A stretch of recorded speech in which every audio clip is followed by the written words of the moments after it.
She was about to bury her baby. Then she heard a cry coming from the coffin. After the doctors pronounced the newborn as deceased, the mother is shocked to hear her baby crying during the funeral. Evening had arrived in Brantley, a quaint town celebrated for its strong traditions and close-knit residents. In the local hospital, a humble yet well-maintained structure, a heartwarming and hopeful scene was taking place. Mary, a 28-year-old woman with a joyful expression, was eagerly anticipating the arrival of her baby boy. Ethan, her spouse, stood beside her, gripping her hand tightly as a sense of excitement filled the room.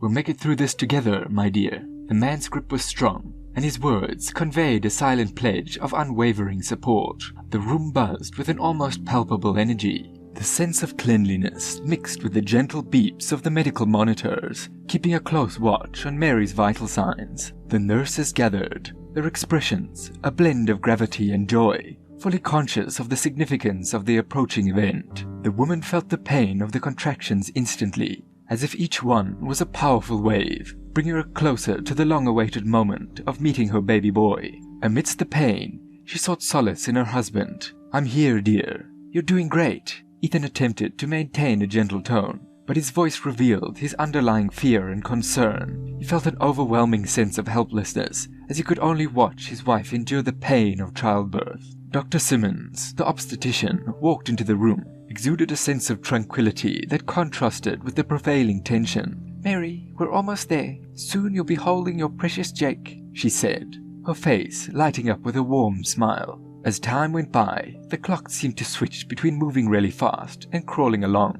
Mary eagerly anticipated the moment she had been waiting for, feeling each contraction and taking deep breaths. At last, Dr. Simmons shared the news of little Jake's arrival. Let's go, that's it. Great job," exclaimed the doctor, gently delivering the baby and bringing him directly to the crib, accompanied by the nurses. However, there was an issue. A sudden silence filled the room. Instead of the usual sound of a newborn's cry, the silence continued, each passing moment feeling incredibly long.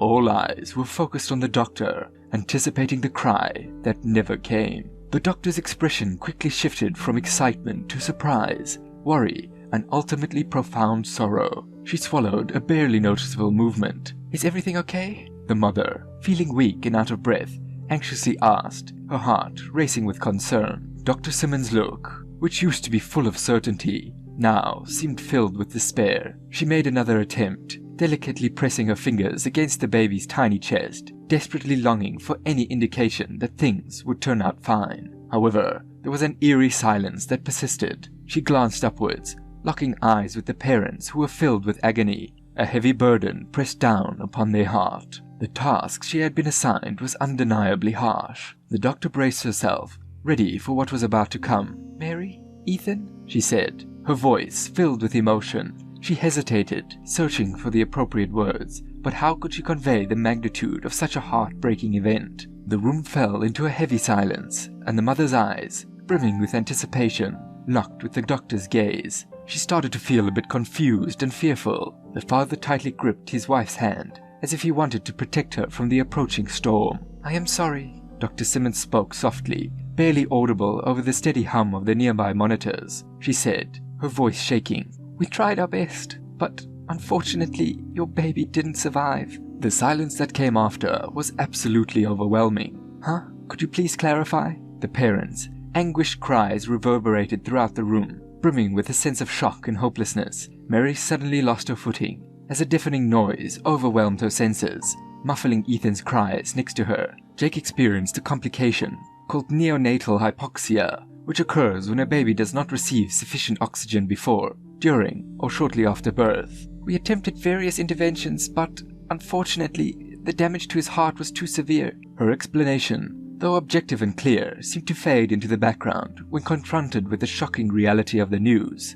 "I'm sorry." The mother, who was overcome with grief, could feel tears rolling down her face. She was in a state of shock, unable to fully comprehend the devastating loss she had experienced. The doctor gently pressed the baby to her, allowing her to catch a glimpse of him before they parted ways. The young woman gazed at the tiny, peaceful being cradled in her arms, her precious Jake, so flawless, so tranquil. Mary experienced an intense sensation of pain in her heart as if he had been stabbed by a sharp object. The shock transformed into a deep and agonizing pain that seemed to rip apart her very being. Her scream was stifled, emerging as a muted groan. Her face was drenched in tears as she cradled the tiny, motionless son. All of her hopes of becoming a mother, the countless nights spent envisioning her baby's face, were shattered, leaving her consumed by a profound emptiness. She experienced an excruciating pain that made it feel as though she would never be able to breathe or live again. Each thump of her heart served as a painful reminder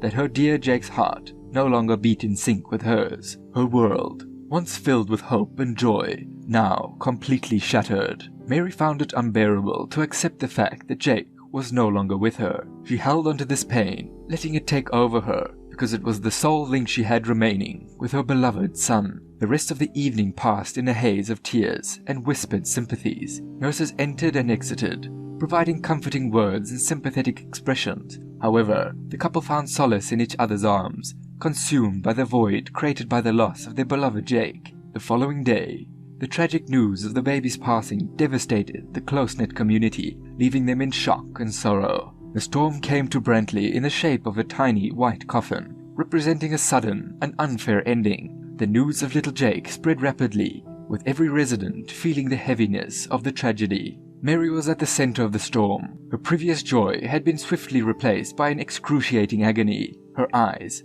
which were once filled with dreams and hopes, now reflected the profound devastation of loss. Ethan, equally disturbed, was trying his hardest to console his wife, who had recently delivered a baby. Despite the pain from childbirth, he felt a sense of instability. The house, previously filled with hope and happiness, now shrouded in a somber ambiance. Neighbors and friends came one by one, bringing words of comfort and plates of food, a sign of unity that was typical of a close-knit community. "Mary, Ethan, I apologize. Jake was greatly cherished," expresses Miss Perkins, an elderly woman residing across the street. The parents found the words unfamiliar, spoken in the past, a reality they were still having a hard time coming to terms with. Arranging the funeral was a difficult and emotional task. Each and every detail felt like a painful blow. The tiny white coffin, the delicate flowers, and the solemn gravestone. The couple supported each other, coming together in their sorrow and resolved to bid farewell to their son with utmost dignity. The funeral took place in their home, accompanied by a somber and overcast sky,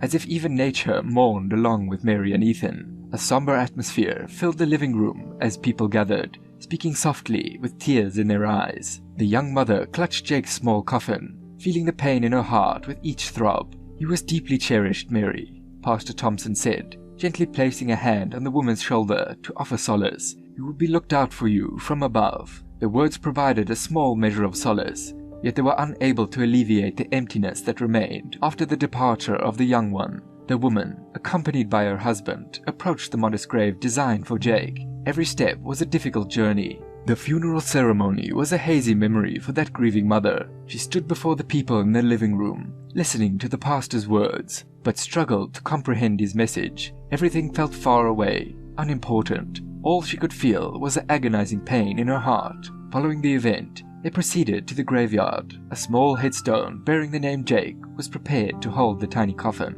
Next to it stood a young tree, planted in memory of little Jake, a symbol of hope amidst sorrow. However, the parents still felt immense pain despite the promise. Mary knelt to the small grave, her tears flowing freely, dampening the newly turned earth. Ethan stood by her side, just as heartbroken, but attempting to stay resilient for her. Why? The young woman whispered through her tears. The small casket started to go down, and the noise of it being lowered seemed really loud in the quiet cemetery. The harsh truth of losing her child forever was beginning to settle in, and Mary found herself unable to endure the heart-wrenching sight. She was in complete disbelief. As her desperation intensified, she let out a powerful scream, pleading for the return of her son. Suddenly, a loud thunderclap echoed through the sky. The sky was completely clear, without a single cloud in sight. However, the sound was impossible to miss. What happened? Everyone pondered. And then, out of nowhere, a barely audible yet undeniably human noise emerged. The sound of a newborn's wail filled the atmosphere. Everyone stood frozen in disbelief, unable to respond. Mary glanced around, attempting to pinpoint the source of the noise, and suddenly, she became aware of the source of the noise. It was emanating from the tiny coffin, which now rested halfway to its ultimate resting place. The woman and her husband rushed to the coffin, quickly lifting it and anxiously peering inside. Incredibly, within the coffin, a small bundle lay, containing little Jake, who was crying and squirming. Shock spread through the cemetery as everyone's eyes widened. The cemetery, previously filled with sorrow, was now brimming with astonishment, unexpectedness, and, for the parents, a sense of solace and happiness. But what happened? A moment that was meant for mourning and sadness quickly transformed into a whirlwind of excitement and enthusiasm. The peaceful atmosphere of the cemetery was suddenly disrupted by sudden outbursts of surprise, expressions of relief, and a flurry of activity. The infant was swiftly removed from the casket and gently swaddled in a cozy blanket. Ethan hurried to the car for assistance, while Mary cradled the baby in her arms, overcome with relief and embracing her little miracle. "My love, Mommy is here," she said the young woman, unsure whether to cry or smile. Upon the arrival at the hospital, the medical team was already prepared and ready.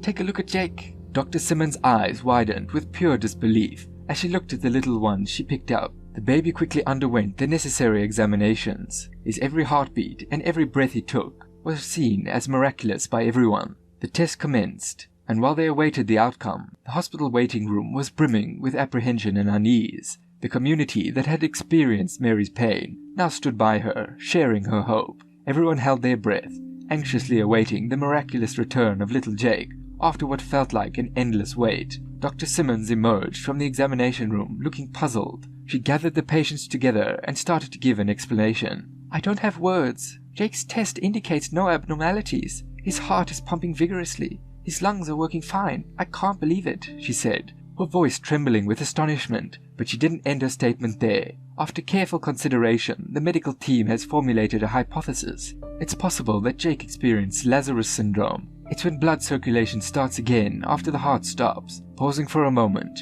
she glanced at the couple, who appeared to be quite surprised, and then proceeded. "Typically, this occurs shortly after the death certificate is issued, usually within minutes or a couple of hours. However, in Jake's situation, it's quite unusual and unprecedented in my experience. It's truly incredible." The couple's eyes gleamed with optimism and astonishment. The doctor, in a quest for scientific explanation, had discovered one that appeared to challenge the very principles of science. However, Mary and Ethan's top priority was the well-being of their young son. The precious miracle was alive and breathing, and nothing else mattered. The news of the baby's resurrection quickly spread throughout Brantley. Whispers filled the air, and curious gazers followed the mother and baby wherever they went. The story was broadcast by local newspapers and even some national television networks, which brought them into the spotlight. The people of Brantley, who were already brought together by their collective sorrow, were now brought together by happiness and admiration. For many of the local religious community, Jake's story was deeply meaningful.